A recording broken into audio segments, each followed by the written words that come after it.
Who doesn't love those awesome massive straw hats from old samurai movies? And who doesn't love the sleek, cool style of Cyberpunk? Well, we're going to be combining both of these together to paint the Tanko Zensenbutai from the game Infinity by Corvus Belli.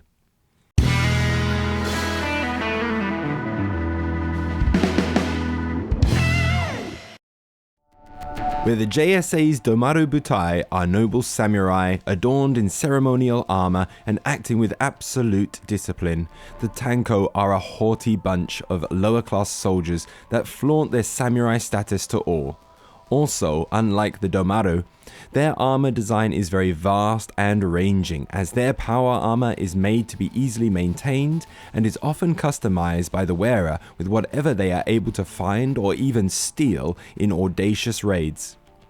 The design of the Tanko is definitely inspired by that of a ragtag group of Ronin, and even reminds of movies like Big Trouble in Little China and countless Japanese samurai movies. To get this cyberpunk look to the miniatures, we're going to look at how to paint three key elements of this particular color scheme: black power armor, gold non-metallic metal, and pink power swords. Feel free to use the chapter markers to learn how to paint the technique that you want to try for yourself. First up, painting black armor. One of the most difficult parts to painting black is understanding that nothing, well, almost nothing, appears as pure black under light. All materials that are black still have shades and reflect light in some way, so we need to reflect this in our painting. If you are anything like me, then knowing where these reflections would go on your model and to what degree of light you need to paint leaves you indecisive and unconfident about putting paint on your model. This is where a photo and a value sketch is what will help the most. Here I have a photo of my black undercoated miniature, and this is what will help me with understanding where to paint the reflection on the black power armor. If you want to know more about value sketching, you can check out my video link that is at the top of the screen now. The hardest surfaces to work in highlights are on large, flat surfaces. Something small you can often cheat and guess pretty easily, but it is the large surfaces that scare me. Luckily, if I use a reference photo, then all that guessing is gone and I can work without worry. Here we can see how the light is reflecting on the large hat of the Tanko, and we are going to do our best to portray this shine with paint. I'm using 3 paints to get the effect of the reflections, all from Vallejo. But it is easy enough to find equivalents in other ranges. I'll be using black, dark blue grey, and cold grey. Starting with a dark blue grey, and with the help of the reference photo, you can sketch out the main body of the reflection. This is the value sketch that allows you to see where all the highlights are going to fall. Once in place, it's a simple job of then adding lighter highlights with the cold grey in the centres of the value sketch. Using the paints just as they are will then leave stark light value changes between each colour, so it's also important to mix your paints to get the ranges of grey between each paint. Mixing some black and dark blue grey and thinning it down makes it easy to create a gradient between the black and the midtone, while a mix of dark blue grey and cold grey helps with the gradient of the highlights. Try to get into a habit of moving the paint in a single direction when applying to a model to avoid streaks or random pooling. Leave the paint to dry and always come back to apply either lighter or darker mixes until you are happy with the result. It's very easy to get carried away with these highlights, but remember that even though we are painting with lots of grayscale paints, we're still trying to sell the effect of black material. So it's very true that less is more. The smoother the blends, the better the highlights are going to look. But you can spend as much or as little time as you like on this technique. But just remember that the light is fairly diffuse when painting black armor, unless you want it to be particularly shiny in appearance. Okay, let's have a look at how to paint non-metallic metal gold. From this point on referred to as NMM gold. Where the black armor was quite diffuse in the spread of light, to sell the NMM gold look, you will want to have much more sudden contrast. Time to throw out the reference photo for this one. I often find NMM is better approached with a bit more guesswork. Well, I say that, the photo might still be helpful, but don't use it as much for this process as you would for the black. Reflective metal tends to be a bit harder to figure out in terms of where a shine is going to appear, as it is so sensitive to any kind of light source and from what angle you would be looking at the miniature from. So being a bit free and easy with this approach can often get good results.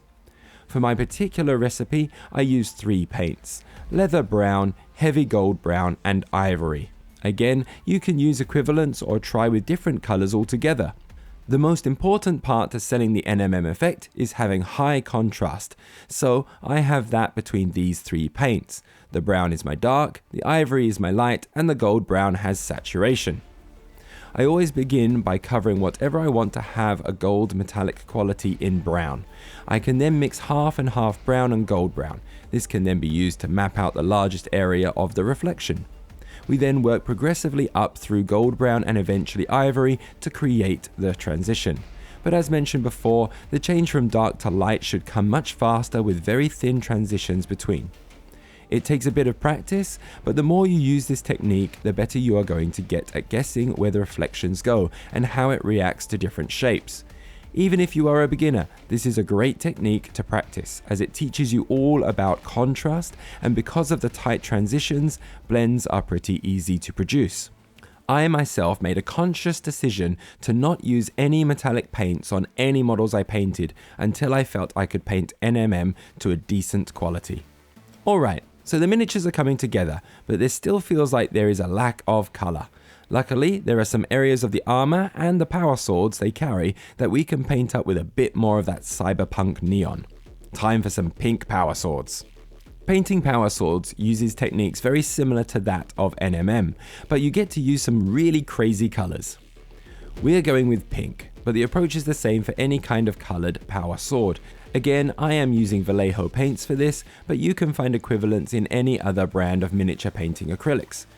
Chalice red, crimson, worm red, and ice yellow.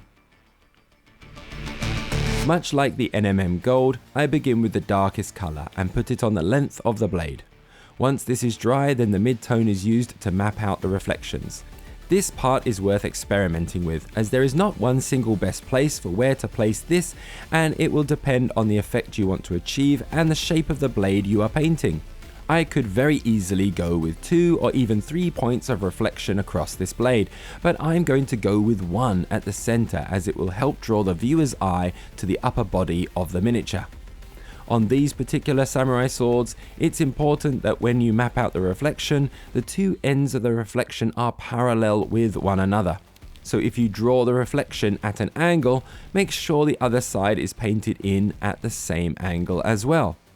Once you have that mid-tone shine down on the blade, we can then work in the highlights, mixing the worm red with ice yellow and then placing this inside the mid-tone band starts to make a blend. Not a very good one, but it's just starting. I promise, it will look better soon. You can then go all the way up to ice yellow, but I like to still keep a touch of the worm red in there so that it is present in all of the highlights. And to help blend into the shadows, the worm red can be mixed with the darker colours.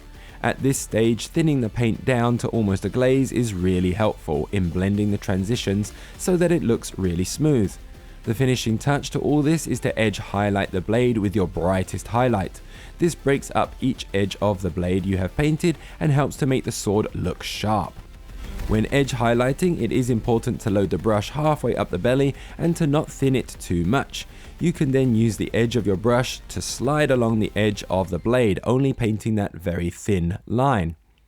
Once you have finished painting your models, there is nothing better than admiring them in their full glory.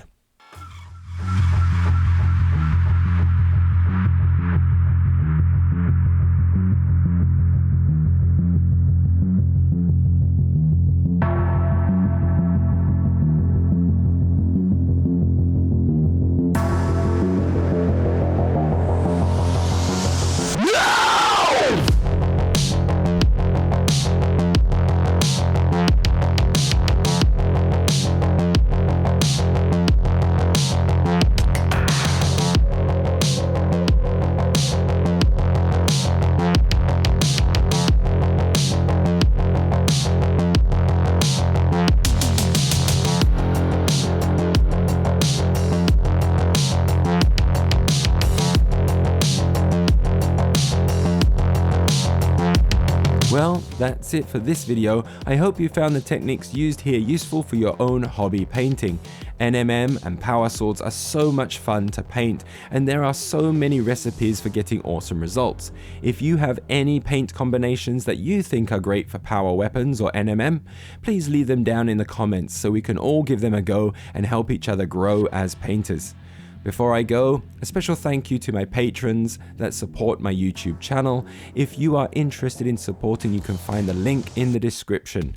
I also live stream a lot on Twitch, and you can come chat with me as I paint through all my pewter. So until next time, see you in the next video.